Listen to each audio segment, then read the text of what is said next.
മനുഷ്യനെ ഇന്ന് കാർന്ന് തിന്നുന്ന ഏറ്റവും പ്രധാനപ്പെട്ട ഒരു കാര്യമാണ് ആകുലം എന്നുള്ളത്. ചിലത് സാമ്പത്തികമായ കാരണങ്ങളാലായിരിക്കാം, മറ്റു ചിലത് വ്യക്തിപരമായ കാരണങ്ങളാലായിരിക്കാം, മറ്റു ചില ബന്ധങ്ങളിലുള്ള പ്രശ്നങ്ങൾ കൊണ്ടായിരിക്കാം, എന്തെങ്കിലും ആകട്ടെ, ആകുലങ്ങൾ വർദ്ധിച്ചിരിക്കുകയാണ്. ഇങ്ങനെയുള്ള ഈ ലോകത്തിൽ സമാധാനമായും സുരക്ഷിതമായും ആശ്വാസത്തോടുകൂടി ജീവിക്കാൻ നമുക്ക് സാധിക്കുമോ?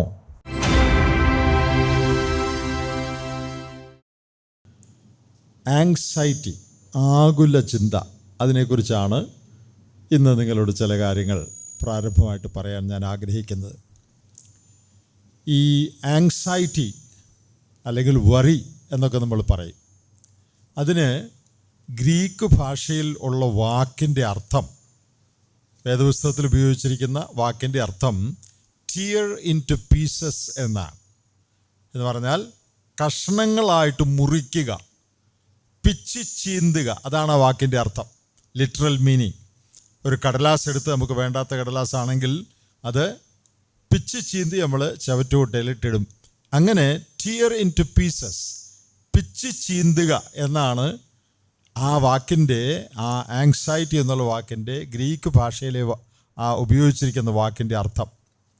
ഞാൻ പലപ്പോഴും ഓർത്തിട്ടുണ്ട് എത്ര മീനിങ് ഫുള്ളാണ് ആ ഗ്രീക്ക് പദം.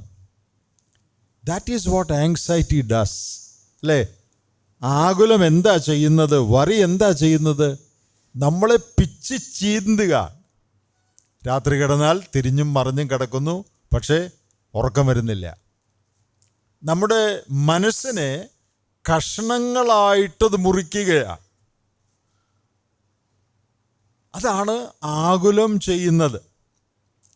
അങ്ങനെ ആകുല ചിന്ത മനസ്സിനെ ഭരിക്കുകയും കഷ്ണങ്ങളായിട്ട് നമ്മുടെ ഹൃദയത്തെ തകർക്കുകയും ചെയ്യുമ്പോൾ അത് സെറ്റ് റൈറ്റ് ചെയ്യാനായിട്ട്, അത് ശരിയാക്കാനായിട്ട് ഒരു മനുഷ്യനെ കൊണ്ട് സാധിക്കുകയില്ല. 1 കോടി രൂപ മാസം വരുമാനം ഉണ്ടെങ്കിലും ആകുലചിന്ത മാറുകയില്ല. അനേക കാറുകൾ, വണ്ടികൾ വീട്ടിലുണ്ടെങ്കിലും അതുകൊണ്ട് ആകുലചിന്ത മാറ്റാനായിട്ട് സാധിക്കുകയില്ല. ഹിന്ദിയിൽ ഒരു പ്രസിദ്ധമായ സിനിമ പാട്ടുണ്ട്. ആ പാട്ടിലെ ഒരു വരി ഞാൻ പലപ്പോഴും ചിന്തിച്ചിട്ടുണ്ട്. ഏത് കോണ്ടെക്സ്റ്റിലാണ് സിനിമയിൽ ആ പാട്ട് പാടിയതെന്ന് എനിക്കറിയാൻ പാടില്ല, കാരണം ഞാൻ ആ സിനിമ കണ്ടിട്ടില്ല. പക്ഷെ പാട്ട് എനിക്ക് വളരെ ഇഷ്ടപ്പെട്ടിട്ടുണ്ട്. മനുഷ്യൻ്റെ ചിന്ത ആ പാട്ടിൽ പ്രതിഫലിച്ചിരിക്കുകയാണ്.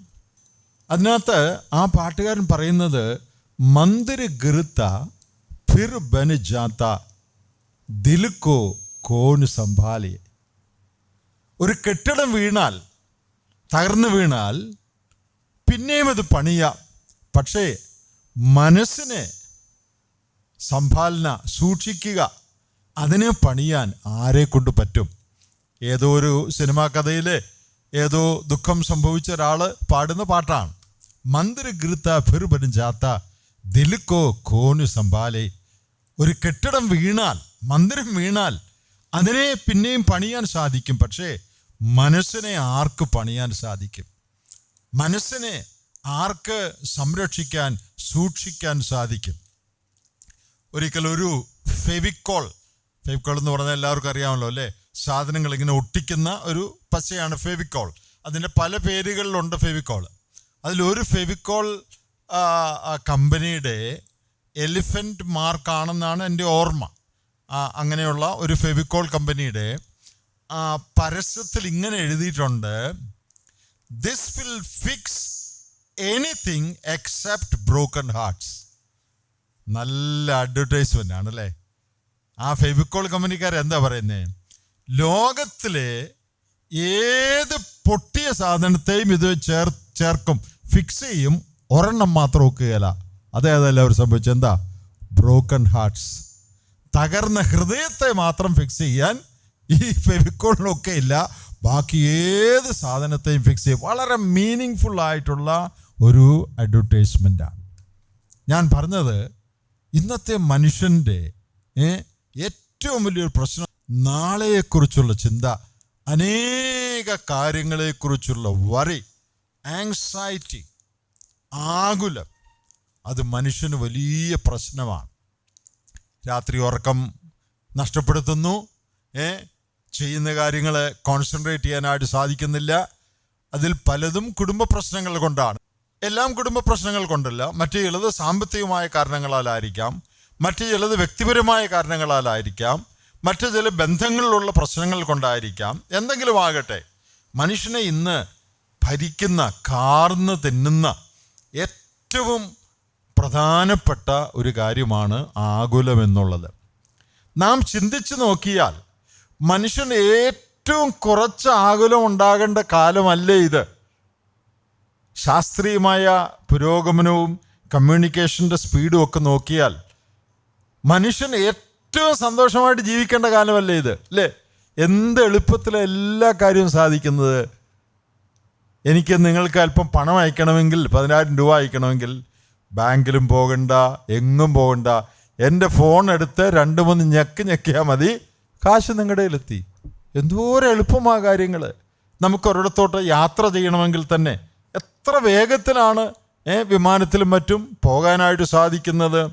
ഒരു മെസ്സേജ് പണ്ടൊക്കെ കമ്പി അടിക്കുക എന്ന് പറയുന്നത്, അല്ലേ? ഇപ്പോഴത്തെ പിള്ളേർക്ക് കമ്പി അടിക്കുക എന്ന് പറഞ്ഞാൽ ഇങ്ങനെ കമ്പി ഇങ്ങനെ അടിക്കുന്നതെന്നാ അവരുടെ വിചാരം. പക്ഷെ നമുക്കറിയാം കമ്പി അടിക്കുക എന്ന് പറഞ്ഞാൽ എന്താന്ന്.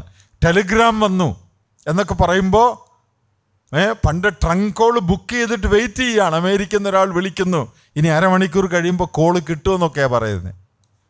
അതെല്ലാം മാറി. അപ്പോൾ എല്ലാം സൗകര്യമായി. സാധനം മേടിക്കണമെങ്കിൽ ചന്തയിൽ പോകണോ? വേണ്ട, ഫോണിൽ ഞെക്കിയാൽ മതി, വീട്ടിൽ സാധനം വരും. ഏത് സാധനവും വരും. കസേരയും മേശയും വേണോ? അതിന് വണ്ടി പിടിച്ച് നമ്മൾ പോകുമൊന്നും വേണ്ട, അതും ഓർഡർ ചെയ്താൽ വീട്ടിൽ വരും എല്ലാ സാധനവും. എന്ത് സൗകര്യമായ ജീവിതം. അപ്പോൾ വാസ്തവത്തിൽ ചിന്തിച്ചാൽ, ന്യായമായിട്ട് ചിന്തിച്ചാൽ, മനുഷ്യനെല്ലാം കൂടുതൽ സന്തോഷമുള്ളവരായിട്ടല്ലേ തീരേണ്ടത്. കമ്മ്യൂണിക്കേഷൻ എളുപ്പമായി, കാശ് അയക്കുന്ന എളുപ്പമായി, ബാങ്കിൽ പോകുകയേ വേണ്ട, വീട്ടിൽ ഇരുന്ന് ബാങ്കിലെ സകല പരിപാടിയും നടത്താം. സാധനം മേടിക്കാൻ ചന്തയിൽ പോകണ്ട. മീനോ ഇറച്ചിയോ വെജിറ്റബിൾസോ കസേരയോ മേശയോ എന്ത് വേണമെങ്കിലും വിരൽത്തുമ്പിലുണ്ട്. അപ്പം ന്യായമായിട്ട്, ലോജിക്കലായിട്ട് ചിന്തിച്ചാൽ ജീവിതം കൂടുതൽ എളുപ്പമായി, എല്ലാവരും കൂടുതൽ റിലാക്സ്ഡായി, ടെൻഷനൊക്കെ മാറി സന്തോഷമായി. അങ്ങനെയല്ലേ വരേണ്ടത്? അങ്ങനെയാ വരേണ്ടിയത്. പക്ഷെ അങ്ങനെയാണോ വന്നിരിക്കുന്നത്? അങ്ങനെയല്ല. ഇതിൻ്റെ നേരെ എതിരാണിപ്പോൾ വന്നിരിക്കുന്നത്. എല്ലാം സൗകര്യമായി, പക്ഷേ മനുഷ്യൻ്റെ ആകുലവും പ്രശ്നവും വർദ്ധിച്ചു. പണ്ട് സാധാരണ ഫോൺ മാത്രം ഉണ്ടായിരുന്ന കാലത്ത് നമ്മുടെ മോള് ഇവിടുന്ന് ബോംബെ പോയെന്ന് വിചാരിക്കുക. അപ്പോൾ ഇവിടുന്ന് യാത്രയൊക്കെ പറഞ്ഞ് പോയി 2 ദിവസം കഴിഞ്ഞ് ബോംബെ ചെന്ന് അവൾ വിളിക്കും, ഞാൻ ക്ഷേമമായിട്ടെത്തി. അപ്പോൾ നമുക്ക് ആശ്വാസമായി. ഇപ്പം അങ്ങനെയാണോ? ട്രെയിനിൽ പോയിരിക്കുക, ഇപ്പം എവിടെ എത്തി? കുറച്ചു നേരം വിളിച്ചില്ലെങ്കിൽ കൂടി അങ്കലാപ്പ, ഏതാണ്ട് കുഴപ്പം പറ്റിയിട്ടുണ്ടല്ലേ. ഇന്ന് വൈകിട്ട് വണ്ടി കയറിയതാ, നാളെ രാവിലെ വരെ അവൾ വിളിച്ചിട്ടില്ല, ഏതാണ്ട് കുഴപ്പം പറ്റി. കാര്യങ്ങളെല്ലാം തകിടം മറിഞ്ഞിരിക്കുകയാണ്. മനുഷ്യൻ്റെ ജീവിതം തന്നെ തകിടം മറിഞ്ഞിരിക്കുകയാണ്. ആകുലങ്ങൾ വർദ്ധിച്ചിരിക്കുകയാണ്, പല തരത്തിലുള്ള ആകുലങ്ങൾ. ഇങ്ങനെയുള്ള ഈ ലോകത്തിൽ സമാധാനമായും സുരക്ഷിതമായും ആശ്വാസത്തോടുകൂടി ജീവിക്കാൻ നമുക്ക് സാധിക്കുമോ? അങ്ങനെ സാധിക്കണമെങ്കിൽ എന്തു വേണം? അതിനെക്കുറിച്ചാണ് ചുരുക്കം കാര്യങ്ങൾ നിങ്ങളോട് പറയാൻ ഞാൻ ആഗ്രഹിക്കുന്നത്. യേശുക്രിസ്തു ഈ ലോകത്തിലായിരുന്നപ്പോൾ ഞാൻ ഈ പറഞ്ഞ കാര്യത്തെക്കുറിച്ച് സംസാരിച്ചിട്ടുണ്ട്. അത് ഒത്തിരിയൊന്നും വായിക്കുന്നില്ല, അല്പം അവിടുന്ന് ഇവിടുന്ന് ഒക്കെ ഒന്ന് വായിച്ച് നിങ്ങളെ കേൾപ്പിക്കട്ടെ. മത്തായിയുടെ സുവിശേഷം 6-ാം അധ്യായത്തിൽ പർവ്വതപ്രസംഗം എന്നറിയപ്പെടുന്ന യേശുക്രിസ്തുവിൻ്റെ പ്രസിദ്ധമായൊരു പ്രഭാഷണമുണ്ട്. ബൈബിൾ പരിചയമുള്ളവരായിരിക്കും നിങ്ങളിൽ ചിലരൊക്കെ, അല്ലെങ്കിൽ പലരും നിങ്ങൾക്കിത് അറിയാം. അല്ലാത്തവരും ബൈബിൾ വലിയ പരിചയമില്ലാത്തവരും ഇവിടെ ഉണ്ടെങ്കിൽ നിങ്ങളും ഇത് പറയുമ്പോൾ നിങ്ങൾക്കിത് മനസ്സിലാകും. ലളിതമായിട്ട് ഞാൻ പറയാൻ ശ്രമിക്കുകയാണ്. ആ പ്രസംഗത്തിൽ യേശുക്രിസ്തു ഒരു 10 വാക്യത്തിനുള്ളിൽ 4 പ്രാവശ്യം നമ്മളിപ്പോൾ പറയുന്ന കാര്യം പറഞ്ഞിട്ടുണ്ട്. എന്താണെന്നറിയാമോ? Don't worry, don't be anxious. മത്തായിയുടെ സുവിശേഷം 6:25 മുതൽ 34 വരെയുള്ള വാക്യങ്ങൾ ബൈബിളിൽ. ഇത് നിങ്ങൾ ചിലർക്കറിയാം, അറിഞ്ഞുകൂടാത്തവരുണ്ട്, പിന്നീടൊന്ന് വായിച്ചു നോക്കിയാൽ മതി. അവിടെ യേശുക്രിസ്തു പറയുകയാണ്, അതുകൊണ്ട് ഞാൻ നിങ്ങളോട് പറയുന്നത്, എന്ത് തിന്നും എന്ത് കുടിക്കുമെന്ന് നിങ്ങളുടെ ജീവനായിക്കൊണ്ടും എന്തുടുക്കുമെന്ന് ശരീരത്തിനായിക്കൊണ്ടും വിചാരപ്പെടരുത്. എന്ത് തിന്നും എന്ത് കുടിക്കും എന്ന് നിങ്ങളുടെ ജീവനായിക്കൊണ്ടും എന്തുടുക്കും എന്ന് ശരീരത്തിനായിക്കൊണ്ടും വിചാരപ്പെടരുത്. യേശുക്രിസ്തു പറയാണ്, ഞാൻ നിങ്ങളോട് പറയുന്നു, don't worry, don't be anxious. ഇവിടെ വിചാരപ്പെടുക എന്ന് ഉപയോഗിച്ചിരിക്കുന്ന വാക്കാണ് മുമ്പേ ഞാൻ പറഞ്ഞ വാക്കാണത്. അതായത് ഇതിൻ്റെ ഗ്രീക്കിൽ അതിൻ്റെ അർത്ഥം കഷ്ണങ്ങളായി പിച്ച് ചീന്തുക എന്നാണ്. ആ വാക്കാണ് ഇവിടെ ഉപയോഗിച്ചിരിക്കുന്നത്. ഇനി അതിൻ്റെ താഴെ 22-ാം വാക്യത്തിൽ, 28-ൽ ആദ്യം വായിച്ചത് 25-ആണ്, പിന്നെ 28-ാം വാക്യത്തിൽ ഉടുപ്പിനെക്കുറിച്ച് വിചാരപ്പെടുന്നതും എന്ത്, Y worry about your covering. പിന്നെ അതിൻ്റെ 31-ാം വാക്യം വീണ്ടും പറയാണ്, ആകയാൽ നാം എന്ത് തിന്നും എന്ത് കുടിക്കുമെന്ന് എന്തുടുക്കുമെന്നിങ്ങനെ നിങ്ങൾ വിചാരപ്പെടരുത്. പിന്നെ 34-ാം വാക്യം, അതുകൊണ്ട് നാളേക്കായി വിചാരപ്പെടരുത്, don't worry about tomorrow, don't be anxious about tomorrow. ഈ 10 വാക്യത്തിനുള്ളിൽ 4 പ്രാവശ്യം ഒരേ കാര്യം ക്രിസ്തു പറഞ്ഞു. എന്താ 4 കാര്യം? Don't worry, don't worry, why are you worrying, don't worry. 4 പ്രാവശ്യം. ഇത് വെറുതെ പറഞ്ഞതാണോ? യേശുക്രിസ്തു അങ്ങനെ വെറുതെ പറയുന്ന ആളാണോ? വെറുതെ പറയുന്ന ആളല്ല. 4 പ്രാവശ്യം റിപ്പീറ്റഡ് ആയിട്ട് പറയാണ്, നിങ്ങൾ വിചാരപ്പെടരുത്, വറീഡ് ആകരുത്, don't be anxious, don't break your head, don't let these thoughts tear you into pieces. ഈ ചിന്തകൾ നിങ്ങളുടെ ഹൃദയത്തെ തകർക്കാൻ അല്ലെങ്കിൽ പിച്ചി ചീന്താൻ അനുവദിക്കരുത്. എന്തിനെക്കുറിച്ചൊക്കെയാണ് വിചാരപ്പെടരുതെന്ന് പറഞ്ഞത്? അതൊന്ന് ശ്രദ്ധിക്കണേ.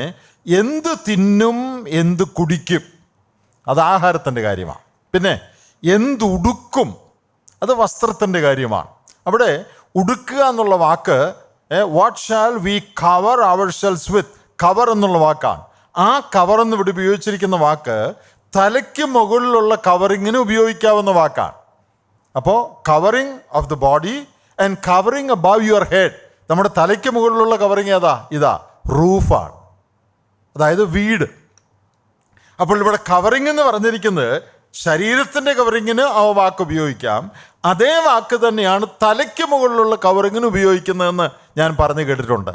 അങ്ങനെയാണെങ്കിൽ മനുഷ്യൻ്റെ അടിസ്ഥാന ആവശ്യങ്ങളെന്ന് സാധാരണ എല്ലാവരും പറയുന്ന 3 കാര്യവും ഇതിനകത്ത് വന്നു: ഭക്ഷണം, വസ്ത്രം, പാർപ്പിടം.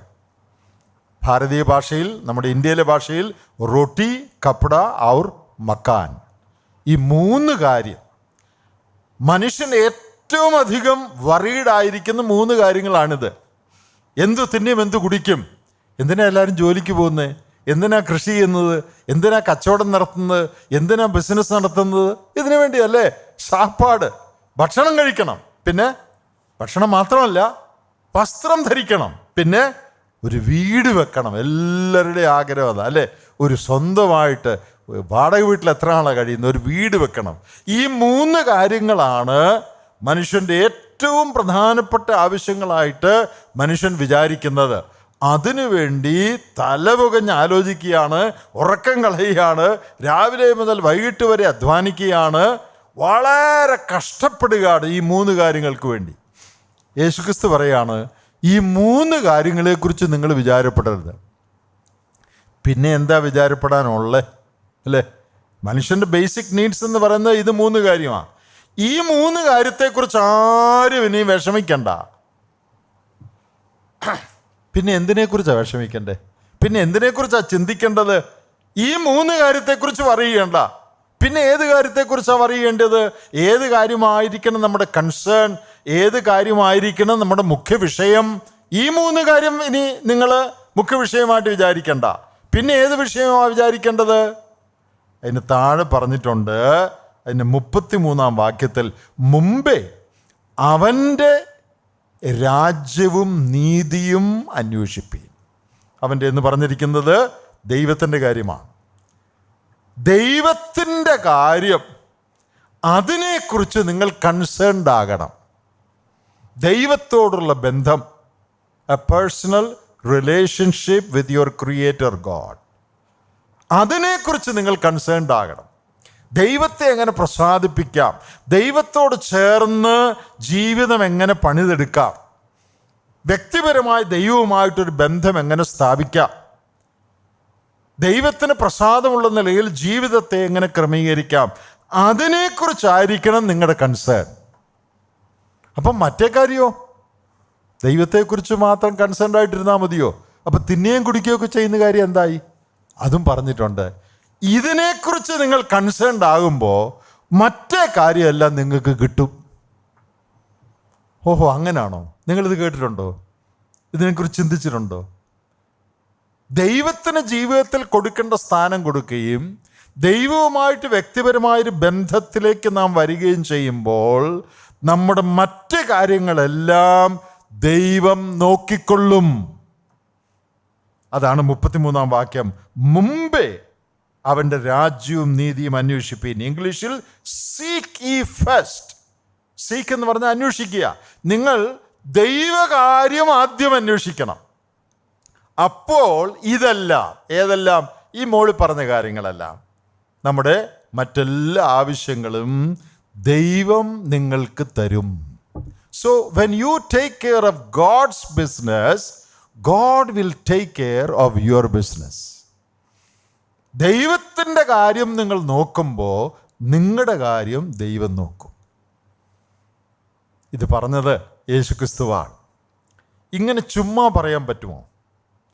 ഇവിടെ നാം വായിച്ചിടത്തൊക്കെ ഞാൻ നിങ്ങളോട് പറയുന്നു, യേശുക്രിസ്തു പറയാണ്, ഞാൻ പറയുന്നു, നിങ്ങൾ ആകുലപ്പെടണ്ട. എനിക്കിത് നിങ്ങളോട് പറയാൻ പറ്റുമോ? ഇവിടെ ഇരിക്കുന്ന നിങ്ങളോട് 10-50 പേരോട് നിങ്ങളാരും ഒന്നിനെക്കുറിച്ച് വിഷമിക്കണ്ട എന്ന് എനിക്ക് പറയാൻ പറ്റുമോ? എനിക്ക് പറയാൻ പറ്റിയല്ല. കാരണം എന്താ? അങ്ങനെ പറയാൻ ഒരു റീസണുമില്ല. നിങ്ങളുടെ പ്രശ്നങ്ങൾ പരിഹരിക്കാനുള്ള കഴിവ് എനിക്കില്ല. പ്രശ്നം പരിഹരിക്കാൻ, ആകുലത്തിൻ്റെ കാരണം പരിഹരിക്കാൻ കഴിയുന്ന ആൾക്ക് മാത്രമേ ആകുലപ്പെടരുതെന്ന് പറയാനുള്ള അവകാശമുള്ളൂ. അല്ലാതെ ഒരു മനുഷ്യനും അവകാശമില്ല. എനിക്കോ വേറെ ആർക്കും നിങ്ങളോട് പറയാൻ പറ്റുകയില്ല, നിങ്ങളാരും ആകുലപ്പെടണ്ട. എന്താ കാര്യം? നിങ്ങളുടെ ആകുലം നീക്കാനുള്ള കഴിവ് പ്രസംഗിക്കുന്ന അല്ലെങ്കിൽ കൗൺസിലിംഗ് നടത്തുന്ന ഞങ്ങൾക്കില്ല. കർത്താവ് പറയുകയാണ്, നിങ്ങൾ വിചാരപ്പെടണ്ട. യേശുക്രിസ്തു അത് പറഞ്ഞെങ്കിൽ അതിൻ്റെ അർത്ഥം എന്താണെന്നറിയാമോ? നമ്മുടെ ആകുലങ്ങളെല്ലാം നീക്കാനുള്ള കഴിവ് അവനുണ്ട്. അതുകൊണ്ടാണ് ആകുലപ്പെടരുതെന്ന് പറഞ്ഞത്. ആ കഴിവില്ലാത്തൊരാൾക്ക് അങ്ങനെ പറയാനുള്ള റൈറ്റ് ഇല്ല. നിങ്ങളുടെ പ്രശ്നം പരിഹരിക്കാൻ എനിക്ക് കഴിവില്ലെങ്കിൽ നിങ്ങൾ വിഷമിക്കണ്ട എന്ന് പറയാൻ എനിക്ക് അവകാശമില്ല. യേശുക്രിസ്തു പറഞ്ഞെങ്കിൽ, നിങ്ങൾ ആകുലപ്പെടരുത് എന്ന് 4 വട്ടം ആവർത്തിച്ച് പറഞ്ഞെങ്കിൽ, നിങ്ങളുടെ ആങ്സൈറ്റി മാറ്റുവാൻ അല്ലെങ്കിൽ നിങ്ങളുടെ ആങ്സൈറ്റിയുടെ റൂട്ട് കോസ് പരിഹരിക്കാൻ അവന് കഴിവുള്ളത് കൊണ്ടാണ് ആങ്ഷ്യസ് ആകരുത് എന്ന് പറഞ്ഞത്. 4 വട്ടം ആവർത്തിച്ച് ആ കാര്യം തന്നെ പറഞ്ഞു. ഇനി എന്തുകൊണ്ടാണ് ആങ്ഷ്യസ് ആകരുതെന്ന് പറഞ്ഞത്? അതും ഇവിടെ പറഞ്ഞിട്ടുണ്ട്. ചുമ്മാ അങ്ങ് പറയല്ല, നിങ്ങളാരും വിഷമിക്കണ്ട കേട്ടോ എന്ന് ചുമ്മാ പറയല്ല. നിങ്ങൾ ആകുലപ്പെടണ്ട എന്ന് പറയാൻ ഒരു കാരണം ഇവിടെ പറഞ്ഞിട്ടുണ്ട്. അതെന്താണെന്നറിയാമോ? നിങ്ങൾ ഒന്നിനെക്കുറിച്ചും വിചാരപ്പെടരുത് എന്ന് പറഞ്ഞിട്ട് പറയുകയാണ് 32-ാം വാക്യത്തിൽ, സ്വർഗസ്ഥനായ നിങ്ങളുടെ പിതാവ് ഇതൊക്കെയും നിങ്ങൾക്ക് ആവശ്യമെന്ന് അറിയുന്നു. നിങ്ങൾക്ക് ഒരു സ്വർഗസ്ഥനായ പിതാവുണ്ട്. ആ പിതാവിന് നിങ്ങളുടെ ആവശ്യങ്ങളെല്ലാം അറിയാം. അതുകൊണ്ട് നിങ്ങൾ അതിനെക്കുറിച്ച് വറി ചെയ്യേണ്ട കാര്യമില്ല. അപ്പോൾ എന്താ യേശുക്രിസ്തു പറയുന്നത്? Because there is someone else to care for you, you don't have to be worry. നിങ്ങൾക്ക് വേണ്ടി കരുതുവാൻ, നിങ്ങളുടെ പ്രശ്നങ്ങൾ പരിഹരിക്കാൻ, നിങ്ങളുടെ ആവശ്യങ്ങൾ നിറവേറ്റുവാൻ, നിങ്ങളെ ജീവിതപാതയിൽ സുരക്ഷിതമായി കൊണ്ടു നടക്കുവാൻ നിങ്ങളെ സ്നേഹിക്കുന്ന, കരുതുന്ന ഒരു സ്വർഗസ്ഥ പിതാവ് ഉണ്ട്. അതുകൊണ്ട് നിങ്ങൾ ആകുലപ്പെടണ്ട. അപ്പം ആകുലപ്പെടണ്ട എന്ന് ചുമ്മാ പറയുകയല്ല, അതിനൊരു കാരണവും പറഞ്ഞു. എന്താ? നിങ്ങൾക്ക് വേണ്ടി ആകുലപ്പെടാൻ വേറൊരാളുണ്ട്. There is someone else to care for you. Therefore, you don't have to be anxious. 2 പ്രാവശ്യം ഈ കാര്യം കർത്താവ് പറഞ്ഞിട്ടുണ്ട്. അതിൻ്റെ 26-ാം വാക്യത്തിൽ പറഞ്ഞു, പിന്നെ 33-ാം വാക്യത്തിൽ സ്വർഗസ്ഥനായ പിതാവ്. അപ്പോൾ എന്താ യേശുക്രിസ്തുവോട് പറഞ്ഞു വരുന്നതെന്നറിയാമോ? ദൈവത്തെ സ്വന്തം പിതാവായി മനസ്സിലാക്കുവാൻ, ദൈവവുമായിട്ട് അപ്പൻ മക്കൾ എന്നുള്ള വ്യക്തിപരമായൊരു ബന്ധത്തിലേക്ക് കടന്നു വരുവാൻ നിങ്ങൾക്ക് സാധിച്ചാൽ, ദൈവത്തെ സ്വന്തം പിതാവായി മനസ്സിലാക്കാൻ സാധിച്ചാൽ, ആ പിതാവ് നിങ്ങളുടെ സകല കാര്യങ്ങളും ഏറ്റെടുത്ത് കരുതി നടത്തുമെന്നുള്ളത് കൊണ്ട് നിങ്ങളാരും ജീവിതത്തിലെ ഈ കാര്യങ്ങളെ ഓർത്ത് ഭാരപ്പെടേണ്ട. ദൈവം നിങ്ങളുടെ കാര്യം നോക്കിക്കൊള്ളും. ഇതാണ് യേശുക്രിസ്തു തന്ന മെസ്സേജ്. പ്രിയപ്പെട്ടവരെ, ആകുലങ്ങളുടെ മേൽ ജയമുള്ളവരായി, ജീവിതത്തിൽ സമാധാനമുള്ളവരായി, സുരക്ഷിതത്വ ബോധം, സെൻസ് ഓഫ് സെക്യൂരിറ്റി ഉള്ളവരായി, എന്നെ കരുതാൻ ഒരാളുണ്ട്, ജീവിതത്തിൽ ആര് കൈവിട്ടാലും എന്നെ കൈവിടാതിരിക്കുന്ന ഒരാളുണ്ട്, എൻ്റെ എല്ലാ പ്രശ്നവും പരിഹരിക്കാൻ കഴിയുന്ന ഒരാളുണ്ട്, എൻ്റെ ഭാരം മുഴുവൻ എടുക്കാൻ റെഡിയായിട്ട് നിൽക്കുന്ന ഒരാളുണ്ട്, എൻ്റെ എല്ലാ പ്രോബ്ലവും സോൾവ് ചെയ്യാൻ കഴിയുന്ന ഒരാളുണ്ട്. ആ ഉറപ്പ് ജീവിതത്തിൽ നിങ്ങൾക്കുണ്ടെങ്കിൽ പിന്നെ എന്തിനാ ആകുലപ്പെടുന്നത്? പിന്നെ എന്തിനാണ് പറയുന്നത്? ആരിലാണ് ആ ഉറപ്പ് നമുക്ക് കണ്ടെത്താൻ കഴിയുന്നത്? യേശുക്രിസ്തു പറയാണ്, സ്വർഗസ്ഥനായ പിതാവ്. അതിൻ്റെ ഇടയ്ക്കൊരു കാര്യം പറഞ്ഞു, വിചാരപ്പെടരുതെന്ന് പറഞ്ഞിട്ട് പറയുകയാണ് 32-ാം വാക്യത്തിൽ, ഈ വകയൊക്കെ ജാതികൾ അന്വേഷിക്കുന്നു. ജാതികൾ എന്ന് പറഞ്ഞാൽ ദൈവത്തെ അറിഞ്ഞുകൂടാത്ത ആളുകളാണ്. Those who do not have a personal relationship with God, they worry about all this, not you. ശിഷ്യന്മാരെ ഒക്കെ വിളിച്ചിട്ടാണല്ലോ കർത്താവ് ഇത് പറഞ്ഞത്. ആരായി വറീഡായിട്ട് നടക്കുന്നത്? സ്വർഗസ്ഥനായ പിതാവ് ഇല്ലാത്ത ആളുകൾ. സ്വർഗസ്ഥനായ പിതാവിനെ അറിഞ്ഞുകൂടാത്തവർ വറീഡാണ്. പക്ഷെ നിങ്ങൾ വറിയേണ്ട. കാരണം എന്താ? നിങ്ങൾക്ക് സ്വർഗസ്ഥനായ പിതാവുണ്ട്. നിങ്ങളുടെ വീട്ടിൽ ഒരു കൊച്ചു ബാലൻ ഭിക്ഷ തെണ്ടി വരിക എന്ന് വിചാരിക്കുക. അമ്മ വല്ലതും തരണേ, വിശക്കുന്നീ ഒന്നുമില്ലേ കഴിക്കാനെന്ന് പറഞ്ഞ് വരിക എന്ന് വിചാരിക്കുക. അപ്പം നിങ്ങൾ ചോദിക്കുകയാണ്, നിൻ്റെ വീട് എവിടാ? നിനക്ക് അപ്പനും അമ്മയൊന്നും ഇല്ലേ? പാവം പറയുകയാണ്, അയ്യോ അപ്പനും അമ്മയൊക്കെ 2 പേരും കോവിഡ് വന്ന് മരിച്ചുപോയി, എനിക്കാരുമില്ല, ഞാൻ അനാഥനാണ് എന്ന് പറഞ്ഞാൽ തീർച്ചയായിട്ടും നമുക്ക് അനുകമ്പ തോന്നും, അല്ലേ? അയ്യോ അവൻ ആരുമില്ല, no one to care for him. അവനെന്തെങ്കിലും കൊടുക്കുക, അവന് വസ്ത്രം കൊടുക്കുക, ഭക്ഷണം കൊടുക്കുക, നമ്മളെ കൊണ്ട് ഒക്കുന്നത് ചെയ്യാൻ നാം തയ്യാറാകും. എന്നാൽ അവൻ പറയുകയാണ്, എനിക്ക് അച്ഛനും അമ്മയൊക്കെ ഉണ്ട്, അവരാണ്ട് അവിടെ താമസിക്കുന്നത്, പിന്നെ നീ എന്തിനാ എങ്ങനെ നടക്കുന്നത്? നിനക്ക് അച്ഛനും അമ്മയും ഉണ്ടെങ്കിൽ, നീ അനാഥനല്ലെങ്കിൽ, പിന്നെ നീ എന്തിനാ ഇങ്ങനെ തെണ്ടി നടക്കുന്നതെന്ന് നമ്മൾ ചോദിക്കും, അല്ലേ? അച്ഛനും അമ്മയും ഉള്ളവൻ, അതായത് കരുതാൻ വേറൊരാളുണ്ടെങ്കിൽ നീ ആകുലപ്പെടേണ്ട കാര്യമില്ല. കരുതാൻ ആരും ഇല്ല, നീ അനാഥനാണെങ്കിൽ നിന്റെ സങ്കടം ഞങ്ങൾക്ക് മനസ്സിലായി. യേശുക്രിസ്തു പറയുകയാണ്, വിചാരപ്പെടരുതെന്ന് പറഞ്ഞിട്ട് അതിന് ഇടയ്ക്ക് പറയുക, ആരാ വിചാരപ്പെടുന്നതെന്നറിയാമോ? ജാതികൾ എന്ന് പറഞ്ഞാൽ ദൈവത്തെക്കുറിച്ച് പേഴ്സണൽ എക്സ്പീരിയൻഷ്യൽ നോളജ് ഇല്ലാത്ത ആളുകൾ. അവരാകുലപ്പെടും. എന്നാൽ നിങ്ങൾ ആകുലപ്പെടരുത്. കാരണം നിങ്ങൾക്ക് വേണ്ടി കരുതുന്ന സ്വർഗസ്ഥനായ ഒരു പിതാവ് ഉണ്ട്. വളരെ കാര്യം പറയാനുണ്ട് ഈ വാക്യത്തിൽ. എന്നാൽ നമുക്ക് ഒത്തിരി സമയമില്ലല്ലോ, അതുകൊണ്ട് ഞാൻ ഒത്തിരി പറയാതെ നിർത്താൻ ശ്രമിക്കുകയാണ്. ദൈവത്തെ സ്വർഗസ്ഥനായ പിതാവായി ഒരു പേഴ്സണൽ റിലേഷൻഷിപ്പ്, വ്യക്തിപരമായ ബന്ധത്തിലൂടെ അറിയാൻ നമുക്ക് സാധിച്ചാൽ മരിച്ചാൽ സ്വർഗത്തിൽ പോകുമെന്ന് മാത്രമല്ല, അത് എല്ലാവരും പറയും, അല്ലേ?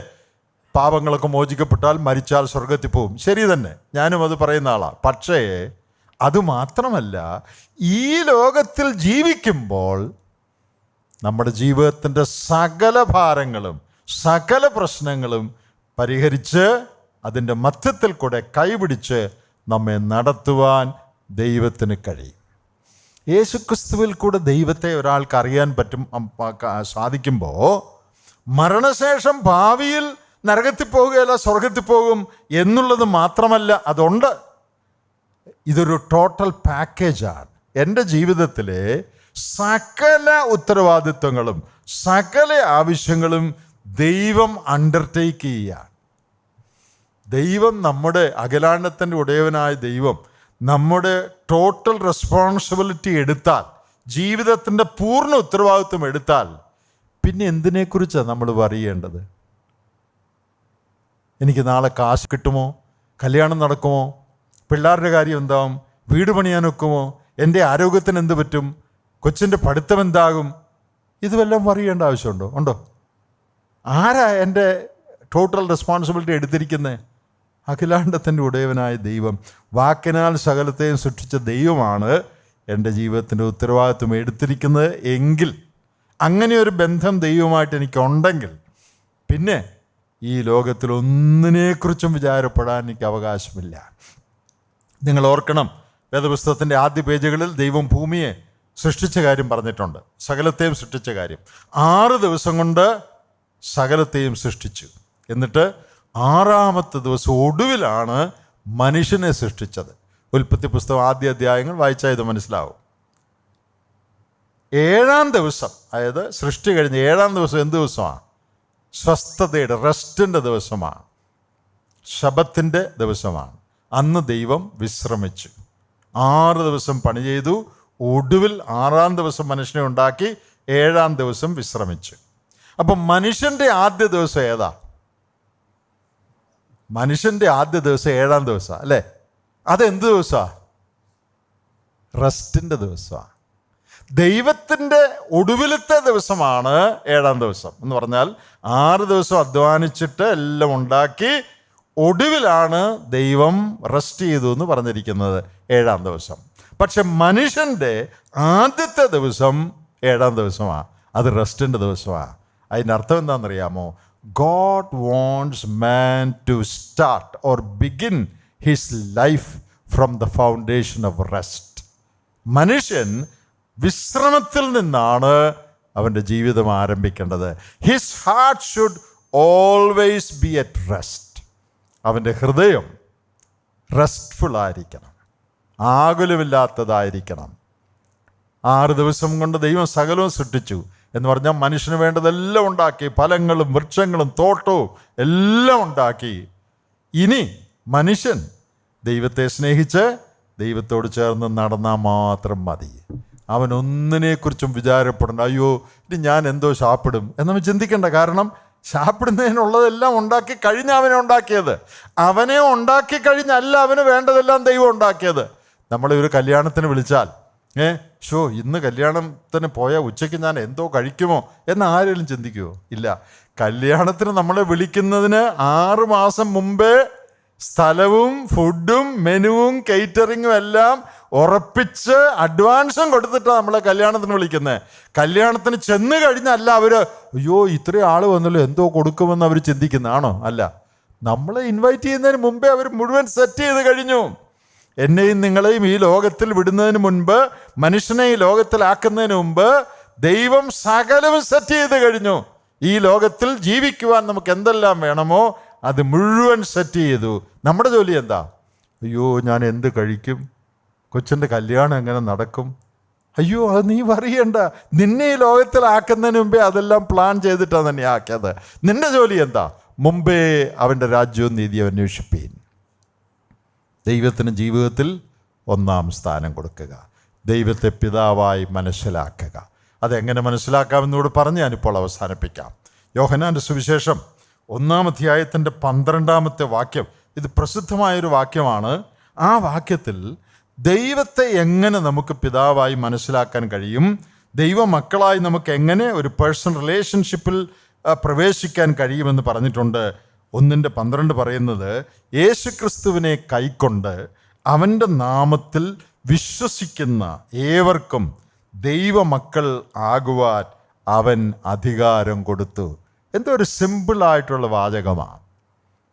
പള്ളിയിൽ പോകുന്നവർക്ക് ദൈവമക്കളാകാവുന്നല്ല, സഭ മാറുന്നവർക്ക് ദൈവമക്കളാകാവുന്നല്ല, മതവിശ്വാസികൾക്കെല്ലാം ദൈവമക്കളാകാമെന്നല്ല, പുണ്യസ്ഥലത്ത് പോകുന്നവർക്കാകാമെന്നല്ല, ഇത്രയും കാശ് കൊടുത്താൽ ദൈവമക്കളാകാമെന്നല്ല.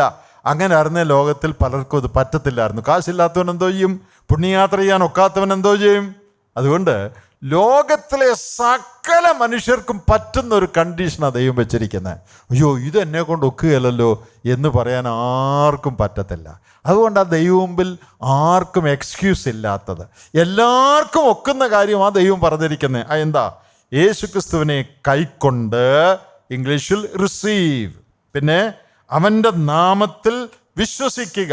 നാമത്തിൽ വിശ്വസിക്കുക എന്ന് പറഞ്ഞാൽ അവൻ ആരാണ്, എന്ത് ചെയ്തു എന്നുള്ളതിൽ ആശ്രയിക്കുക എന്നാണ് അതിൻ്റെ അർത്ഥം. ഇത് ചെയ്യുന്ന എല്ലാവർക്കും ദൈവമക്കളാകാം.